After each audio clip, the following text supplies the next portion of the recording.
All right, to start, what we have here are the truck sets, the truck and wheel sets from the Rivarossi. This is a wheel set originally pulled from an older Rivarossi that still has the horn hook coupler. Okay, now the thing to do is just simply pop that out and discard it. The horn hook couplers are totally useless. Now, this one here is from the car, the passenger coach that now has the body mounted coupler and the new wheels. And I'm going to try and I may have to work this with a still and get in real close to make a difference for you to see the difference in the wheel profiles. Let's see if I can do it here.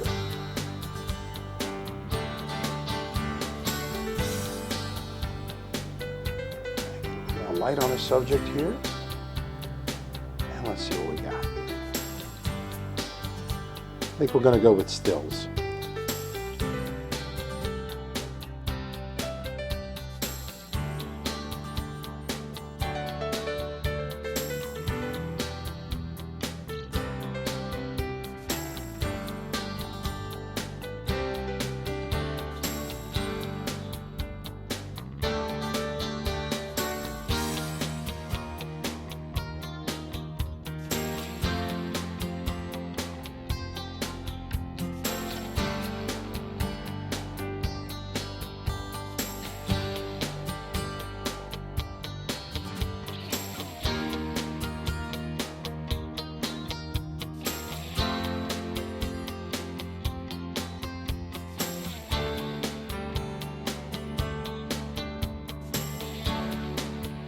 Okay, to begin, I'm going to lay out the tools and supplies needed to accomplish this goal. First, we have the Kadee number 451 extended swing gearbox and metal whisker coupler. Okay, and you can see it has the long body on it here. Okay. Also, they require, or they explain in the instructions, to use the 241 manual uncoupling tool. It's a dual-sided uncoupling tool. The one side is good for putting into the ends of the spring because this thing has got a spring that needs to be attached. Another item that says it's required is the 246 tap and drill set. Now I have put the number 2-56, a 2-50 tap drill into a pin vise holder. This is the 2-56 tap, again in a pin vise holder. Okay.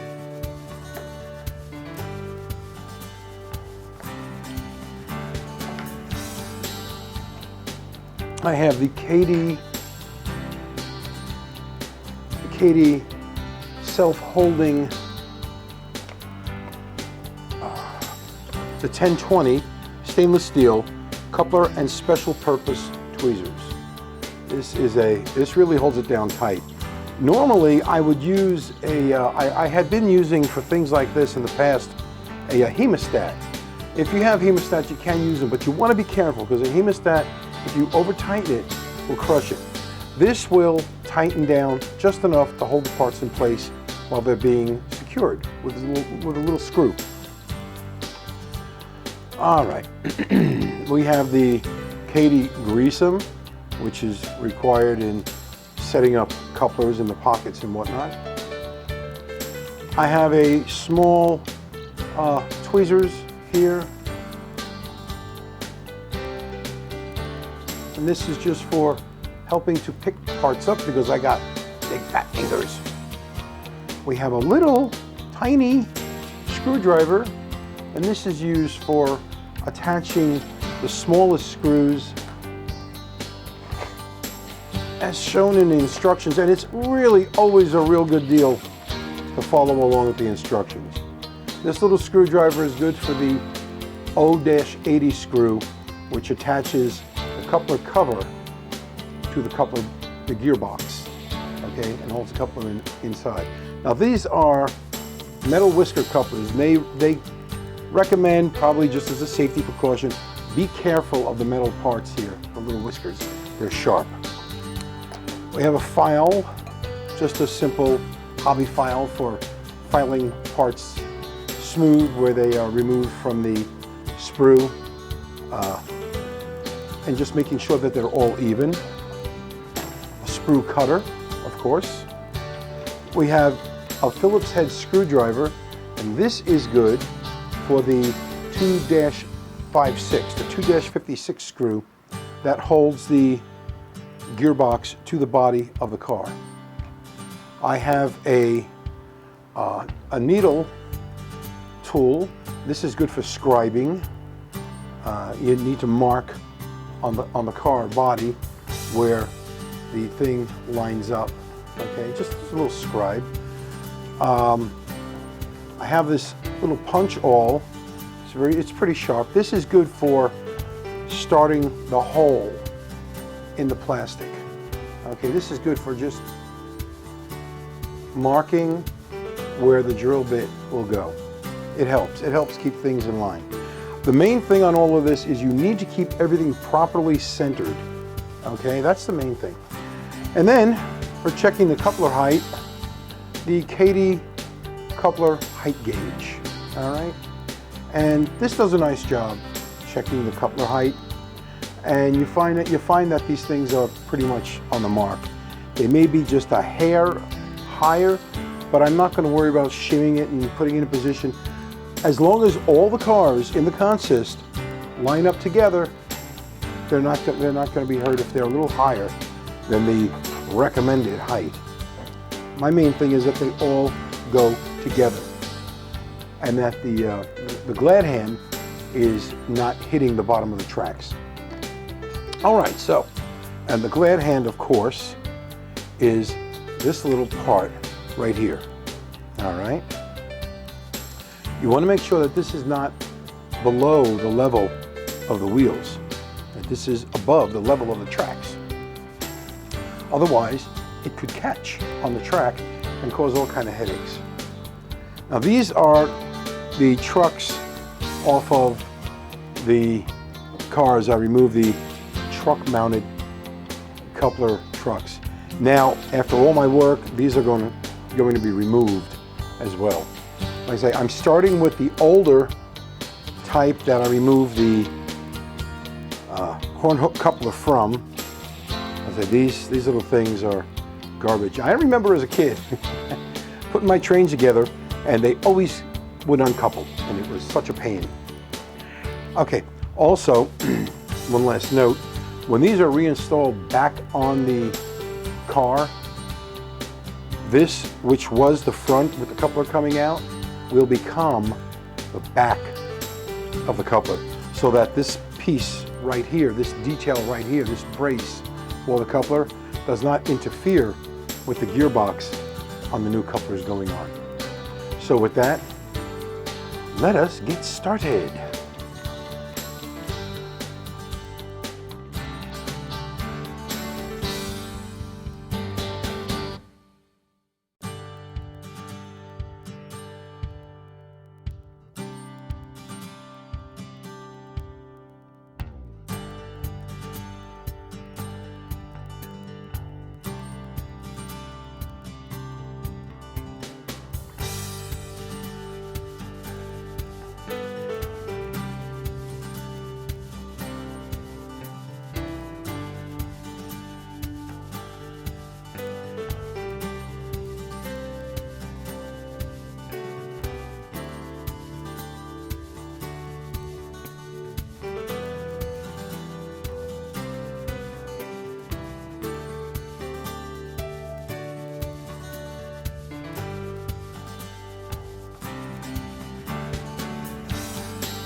First thing to do, open the pack. And generally I'll go in across the top with a scissor or a knife. And I'll just get over here, and I'll go along and I'll cut this to open it up. Now you want to be careful because there are tiny little springs inside of here. So you do want to be very, very, very careful. Now to hold the metal parts in place and to keep them from rolling all over, we're going to use a magnetized bowl. And this will hold anything steel. This will grab everything, as you can see. Now there's the instruction sheet in here. Once you have one instruction sheet, all you need is the one. Make sure no springs are trapped within here. Okay. Now we're going to pour everything out into the magnetized bowl. Plastic parts, metal parts, the whole kit and caboodle. These are the shims that are supplied. All right. These are the shims. We take couple of cover. Now, right here is what I was talking about. There's a little tab of plastic right here. That can interfere with the way it lays on the gearbox. So we simply take the flat side of the file, go along. I hold it, it's better.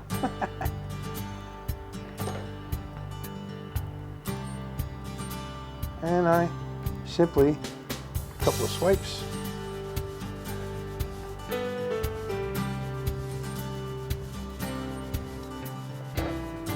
and that little obstruction is gone. Much better. Now we take a coupler. Now remember, we're assembling this upside down. So we're putting the coupler on the cover. Then I'm going to slide the gearbox from the back to the, oh, you want to make sure that these tabs are in the correct location. These need to be at the opening.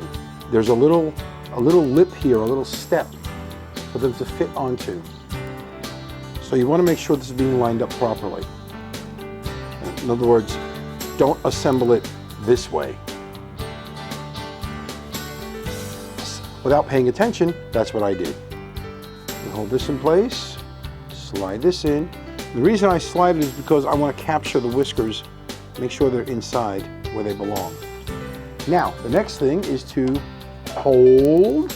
They recommend holding it with the little forceps, with the little Kadee tweezers, and it really does work. Now, what I'm going to do first is get this on here like so. Put this in place and just grab it. Want to be sure that the little whiskers, right, the little metal whiskers are not sticking out. You want to make sure that they are on the inside of the coupler box, okay? Now, simply lay this across like so. All right, like so. Make sure you can see through the hole. Now we're going to take the little aught-80 screw. Yeah, the 0-80 or aught-80. And because I've got these big old fingers, there's a little tiny screw in there. See, it's in there. But it's easier for me. Now I'm just going to get everything prepared. There's a little screwdriver, short and stout. Gonna help pick up the little screw and set it in the tweezers here. Grab like so, and then in it goes. Now hold the tweezer, just to hold it still.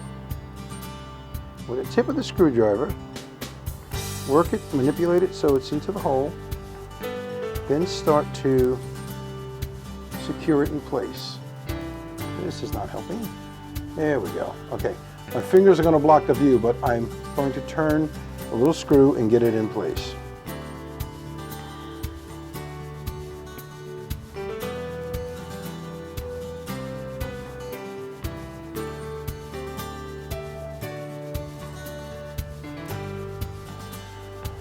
Okay, well, I'm holding it down against the work surface and slowly and gently tightening the screw. Get it good and tight. Not going to hurt anything. Now that that's on there, we have a nice free-flowing coupler.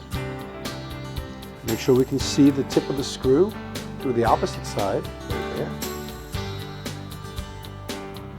Now remember, this goes against the body like so. The underside of the car body would be here. Now there's another part that needs to be put together, and this is a little touchy. It's a little finicky, so you want to be real careful with it.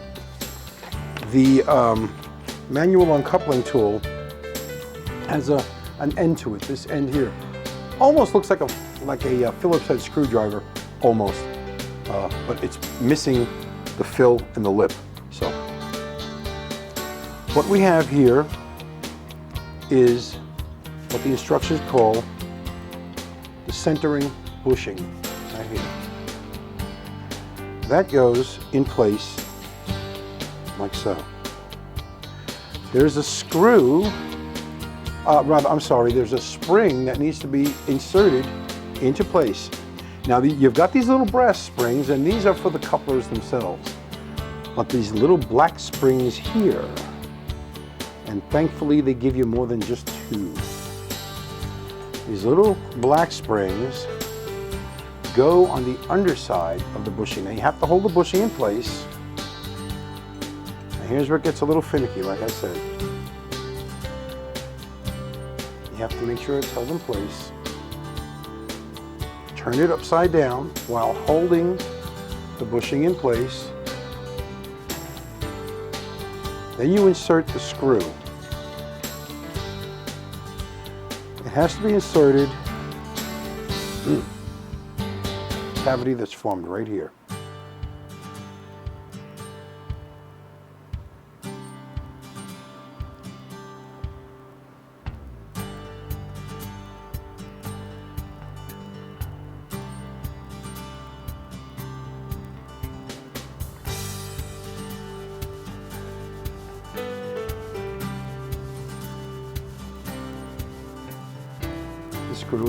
The spring is holding the centering bushing in place. Now, we are told to put this aside very, very carefully. And that's what I do. I put it aside, clear the work area, and bring the car in. Now, this is one of the cars that has got the coupler mounted to the truck. Easiest way to remove this from the body of the car, slip a screwdriver underneath, simply pry it up, a little pin loosens, pops right out. Pops clean out. Now, we need to set this in place and figure out just where it goes. We're making sure that this is held in place, it's not going to fall out. We need to set this in line. Now, you need to be able to attach your car, so you need this to be set right here, just like so. Okay, you need it to be centered. That's as important as its placement is, to make sure it's centered. Once you have that done, you can take your little scribe,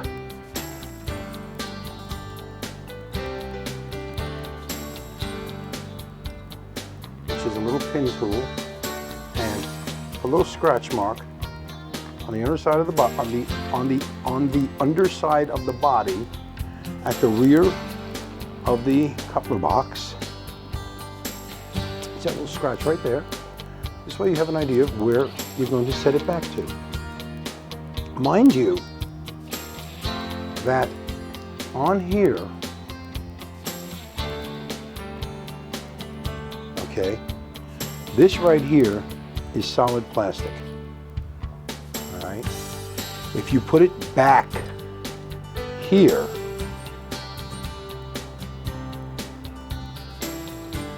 if you put it too far back, because this is a miniature, it will not catch. So you need to have it come out to approximately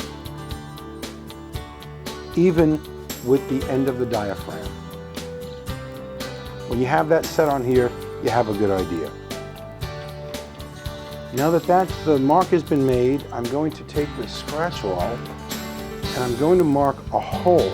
I want to make sure this, again, this is centered and in place properly. If that's done, just press that in, and it did, it made a mark. Now we're going to make sure this is centered.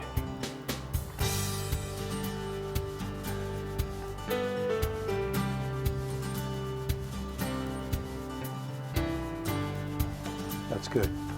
Now I'm going to take the drill bit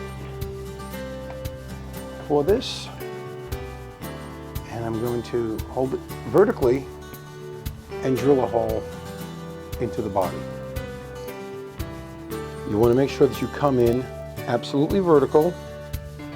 Make sure your drill bit contacts the little hole made from the tip of the scratch awl, and begin the drilling process. Now, as I go along and I see the little filaments of plastic, I'm pressing down on the top of the tool here and turning on the gripping part of the shaft. And as I see these filaments form, I unscrew the drill bit, clean it, clean the hole, reinsert it, and start drilling again. If you leave the plastic filaments in place, what will happen? They will help to make the hole bigger than you want it to be.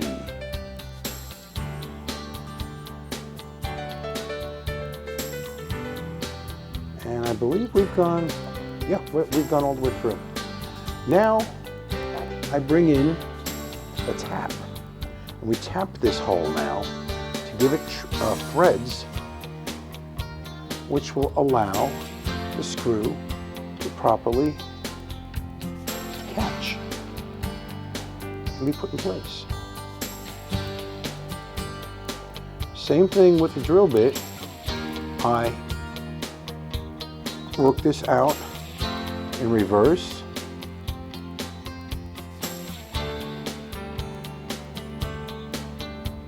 Try not to let it wobble like you see me doing here. Try to keep it still.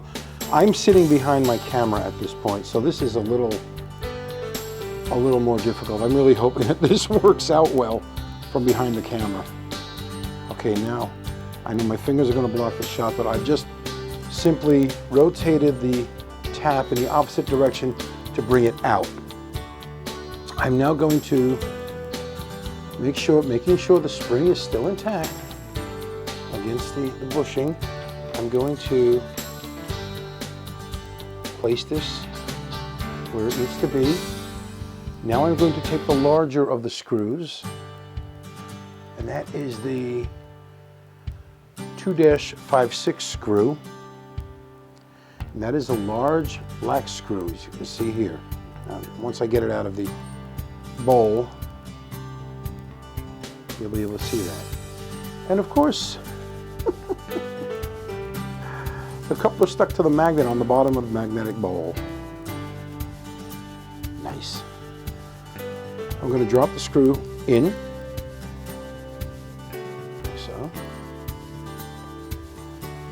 I'm going to grab my larger Phillips head screwdriver, and I'm going to insert this into the hole and carefully, and I mean slowly and carefully, screw this into the plastic. Now, as it gets down tighter, I'm going to move my finger, make sure this is centered. I'm going to move my finger and hold everything in place so nothing else moves.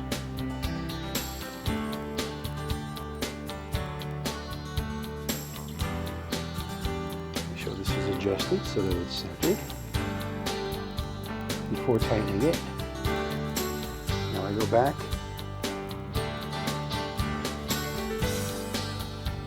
That looks good. That looks good. Now let's complete the tightening procedure here. This is going to go down tight. And yes, I am using a legitimate foam cradle at this point.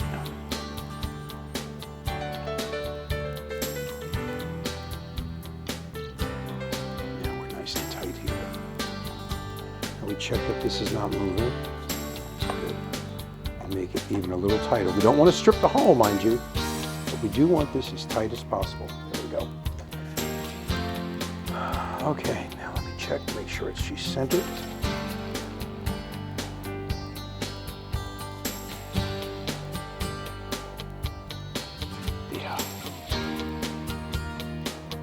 I'm just taking out a camera range to check it with my eye. And now she's centered. Next step is to take the truck. Where's the truck? Now, just look for a truck without couplers. I'm going to pop the wheels off the truck and replace them with the Kadee, with the proper Kadee wheels. Real easy, simply put the screwdriver in between the frame and the wheel and just give a little pressure. Now I'm going to install the two end wheels first. Leave the center one in place for now. Why? The mounting pin, the king pin, the mounting pin, is in the center.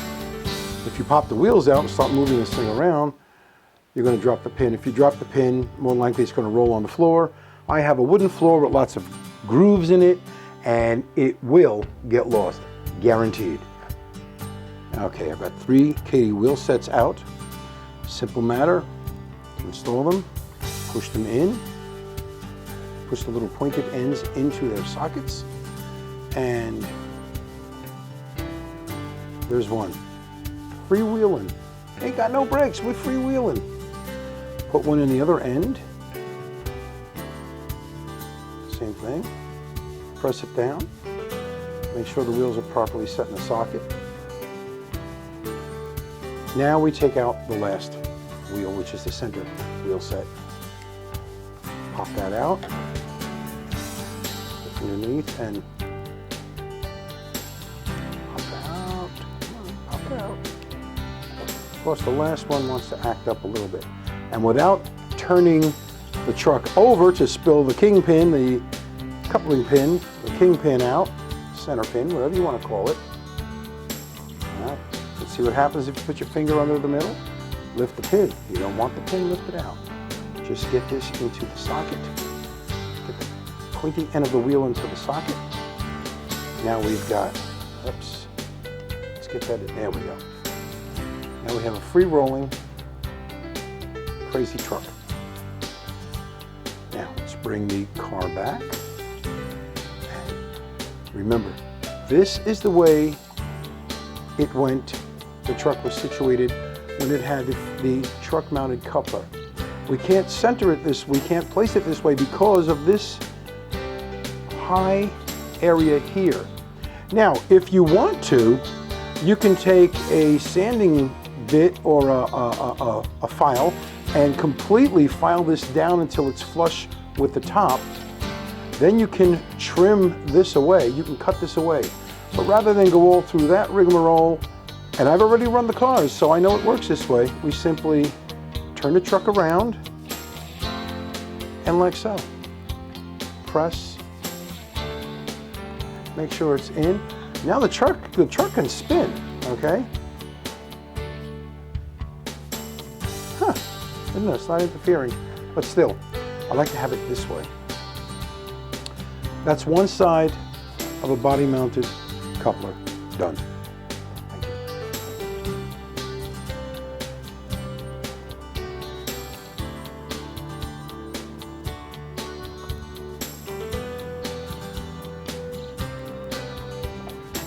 Now I'm going to tap it.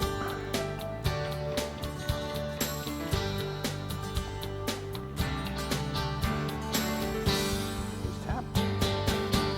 Reverse the motion on the tapping tool. Pull it out of there. Screw through.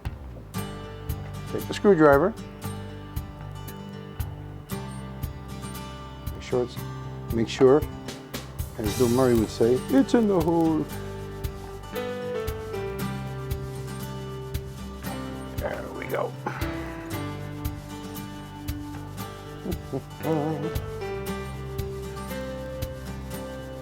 Get the governor and harumph.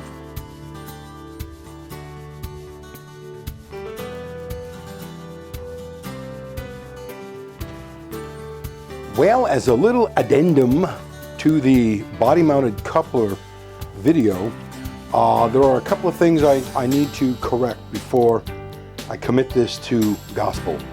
You'll notice originally I forgot to install the shims under the coupler. Now these are important because these raise the coupler box needs to be level and flat, and as it is going across the bars along the bottom detail on the body of the passenger car, the end that gets screwed down right here, if you screw that down without inserting a shim, then what you've got is you've got pressure pushing down here, okay, pushing this down and raising the angle or dropping the angle of the coupler, and it's hanging at an unnatural angle. As you can see, the shim was put underneath. A little too much light. Let me undo this real quick.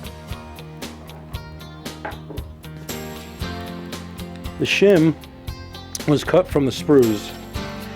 A little bit was snipped off to make the length correct, and then the width was snipped using the sprue cutters, and that's how it was trimmed down to fit in between these two details right here. But there's the shim, okay, and now I tighten this down like so, again holding it. That needs to be in place in order to keep this on a level plane. Also, the gearbox does not move side to side. Someone had mentioned they thought it was supposed to move side to side. That's incorrect. If it moves side to side, then you've got a loose connection, and that's not good. What the gearbox does, that little spring underneath, allows the bushing, allows the gearbox to move forward and back ever so slightly. And it gives the impression of, if you've ever seen a real passenger car moving along, there's a little bit of play, back and forth, front to back play. That allows that to happen here, okay? This is the only part that moves back and forth, is the coupler. And I'm not going to try and push it. I don't want to break anything. But there's enough movement to move back and forth. Forward and back, I should say. Another thing I'd like to point out, I noticed as the train was going around the track, the trucks were lifting, okay? Basically, the rear wheels on the truck were coming off the track like so. And it was pretty extreme. This was causing derailments. Well, I thought about it and I thought about it and I pondered it and tried to figure out what the heck was going on. I tried to figure out a way to connect this nifty heavyweight 6-wheel truck I ordered. It's a Walters truck. I ordered it from, I think it was modeltrains.com. It's really well detailed. It has a lot of weight to it. It comes with screws and metal plates. In other words, it's pre-set up for wiring. And I was noticing that on a truck that doesn't have a socket for couplers, like the way the Rivarossis come here, that it's fairly empty, all right, on the ends. And there is a drop on the ends as well. You can see how this really drops down, right here. This leaves a lot of clearance for the gearbox that's now attached to the bottom of the body of the passenger car. What to do, what to do, what to do? Well, with necessity being the mother of invention, I thought to myself, let me try something. These are fairly inexpensive trucks, and if I ruined one, I have extras in my train collection that I could replace it with if something went amiss from what my plan was. What my plan was to remove this socket area that the coupler would snap into, and to remove these center bracings right here as well, so that I would have a clear area, a channel as it were. Well, using my sprue cutter, first I removed the wheels, then using the sprue cutter I cut off the socket from the ends, essentially creating an open gap in the front. I cut it back here, then I cut across the top, because there's a little bit left across the top, right here. And that was snipped down.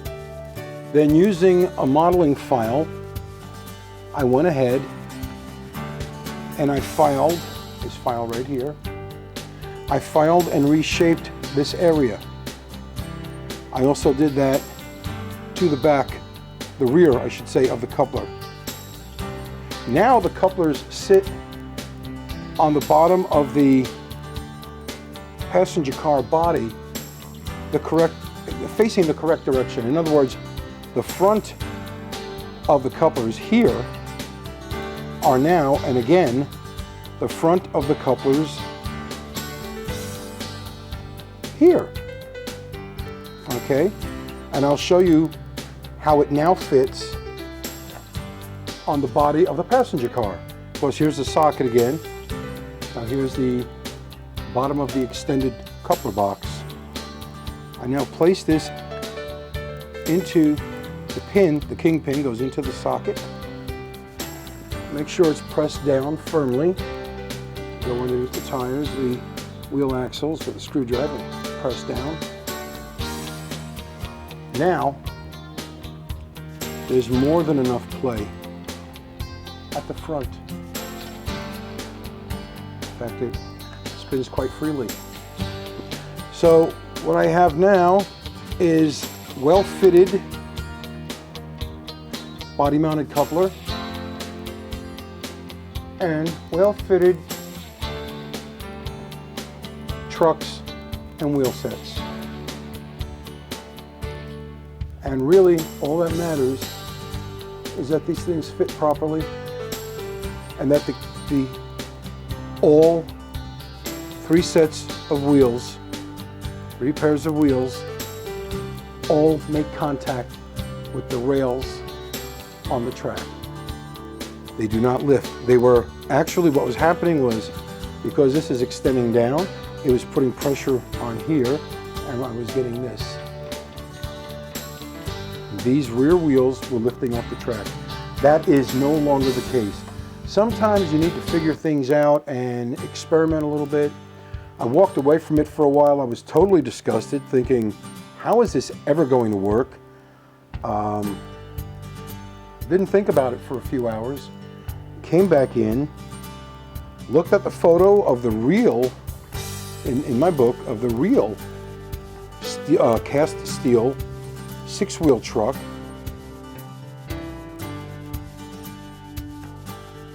And got to thinking, hey, there is nothing to interfere with the extended gearbox here, or the coupler box. And don't forget, on the real couplers, as I showed in the photo in the book, they go way back to here. So it makes sense that the box that they're contained in goes back as well, and there should be no interference from the trucks. Otherwise, real train cars would have derailed. And who's to say in history that this didn't happen in the beginning? So with that, I'm going to do a slow run by and show you the setup.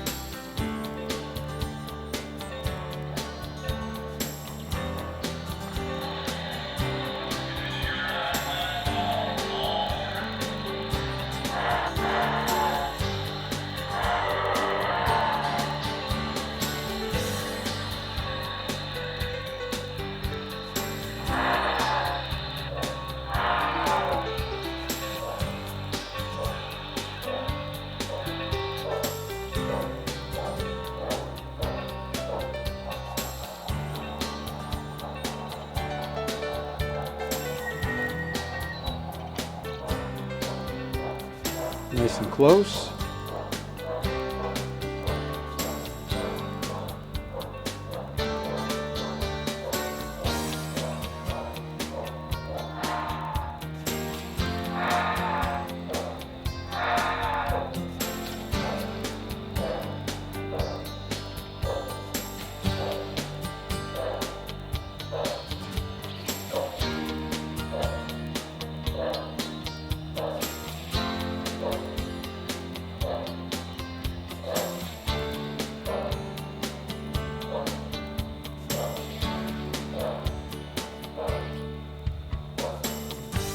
Couplers are engaged very well here.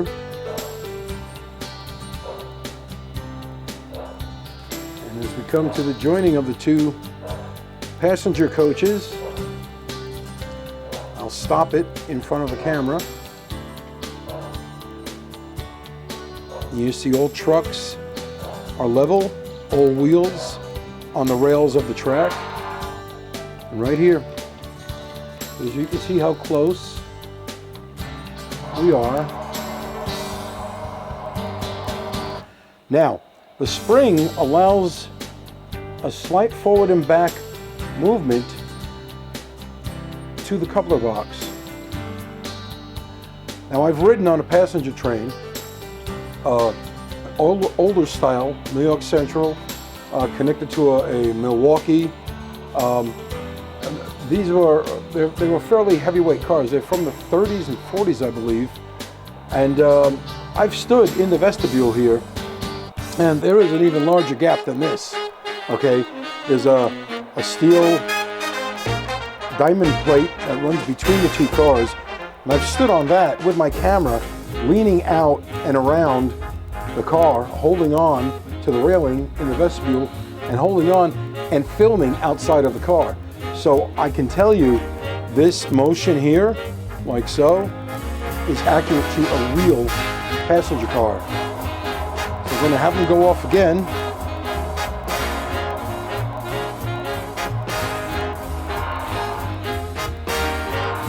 Like I said, I've only got the two hooked up for now. I will be working on the other cars and putting the body-mounted couplers on. You can see at the rear here, I've yet to attach the body-mounted coupler, though the truck has had the alterations done to it. And we're going to have them run by at scale 55 mile-an-hour speed. Here they come.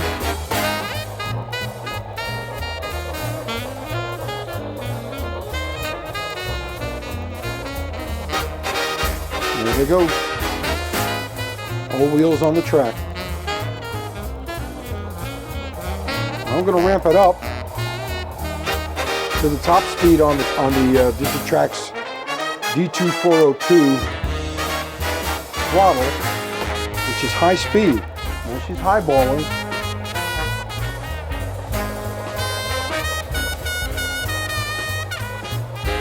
Still holding the tracks. Here it comes again for the last pass.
A successful operation.